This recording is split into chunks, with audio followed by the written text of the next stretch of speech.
या क्षणाची मोठी राजकीय बातमी येते। ओमराजेंची धाराशिवच्या गोवर्धनवाडीत कार्यकर्त्यांसोबत बैठक सुरू आहे। ओमराजेंची कार्यकर्त्यांसोबत बंद दाराआड चर्चा सुरू आहे। राजकीय भूमिकेबाबत कार्यकर्त्यांसोबत आता ही चर्चा केली जाते। कार्यकर्त्यांची चर्चा करून ओमराजे उद्यापर्यंत निर्णय घेणार आहेत। ठाकरेंचे आमदार कैलास पाटील मात्र या बैठकीला अनुपस्थित आहेत। गोवर्धनवाडीत आल्यावर पहिल्यांदा वडिलांच्या समाधीस्थळी त्यांनी दर्शन घेतलं। ओमराजे निंबाळकर त्यांच्या घरामध्ये प्रत्येक तालुक्यानुसार प्रत्येक पदाधिकाऱ्यासोबत चर्चा करतायत। पदाधिकाऱ्यांची चर्चा झाल्यानंतर ते बाहेर उपस्थित असलेल्या कार्यकर्त्यांसोबत बोलणार आहेत। शेखर पाटील आमचे प्रतिनिधी आपल्यासोबत आहेत। शेखर, ज्या गोष्टीची उत्सुकता होती ती गोष्ट सुरू झाली आहे। तालुकानिहाय पदाधिकाऱ्यांच्या बैठका सुरू आहेत आणि यानंतर उपस्थित असलेल्या कार्यकर्त्यांच्या भेटीगाठी होतील आणि मग आपला निर्णय उद्या ते कळवणार आहेत। काय घडतंय नेमकं धाराशिवमध्ये? ऋषी बरोबर आहे। माझ्या मागे आता आपण जर हा सगळा कार्यकर्त्यांचा घराडा बघत असाल तर तो त्यांच्या घराच्या अगदी बाहेरचा आहे।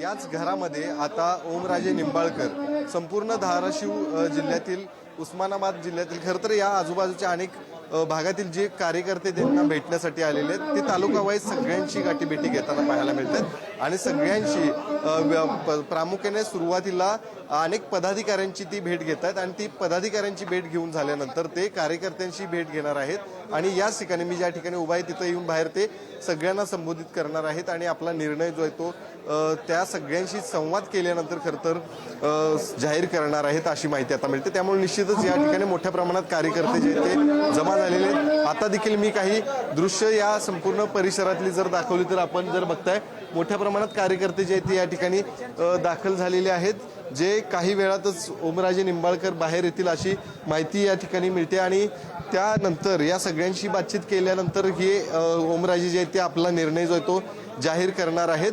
आता देखील बघितलं तर प्रत्येक तालुका वाईज सगळ्यांशी या ठिकाणी ते आतमध्ये बोलताना दिसत आहेत। खरं तर आता तालुका वाईज सगळ्यांशी बोलतायत, त्यानंतर सगळ्यांशी आपल्या बोलणार आहेत। काय नेमका निर्णय अपेक्षित तुम्हा सगळ्यांना आहे? तुम्ही नेमकी काय अपेक्षा घेऊन आता ओमराजेंची? आमचं एकच मत आहे की ओमदादा जो काही निर्णय घेतील तो सर्वांना विचारून अगोदर इथं कसं आहे की अगोदर पदाधिकारी कार्यकर्त्यांचं मत जाणून घेणार आणि मग सर्वांचं म्हणणं काय येतंय त्याच्यानंतर ओमदादा त्यांची भूमिका जाहीर करतील। जी ओमदादाची भूमिका असेल त्या ओमदादाच्या भूमिकेशी आम्ही सर्वजण एकमुखी त्यांच्या पाठीशी राहणार। आताचा निर्णय आपल्या सगळ्यांचा उत्स्फूर्त प्रतिसाद पाहता शिंदे गटामध्ये जावं असं सगळ्यांची इच्छा आता दिसताना पाहायला मिळते। या ठिकाणी आपण सगळेजणच त्यांचा निर्णय मान्य करू असं देखील अनेक जण सांगताना दिसतात। तुमची आता कार्यकर्त्यांची आमची कार्यकर्त्याची सर्वांची एकच भूमिका आहे। ओमदादा जो निर्णय घेतील त्या निर्णयाशी एकमुखी आम्ही त्यांच्या पाठीशी राहणार।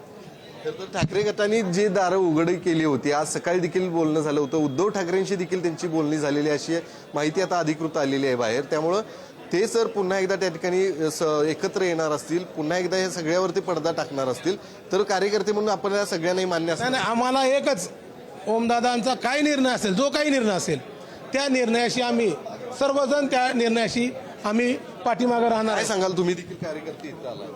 या जिल्ह्यामधली परिस्थिती जर बघता सर्व कार्यकर्त्याला आणि नेत्याला बुक्क्याचा मार सहन करावा लागतोय, तोंड दाबून बुक्क्याचा मार।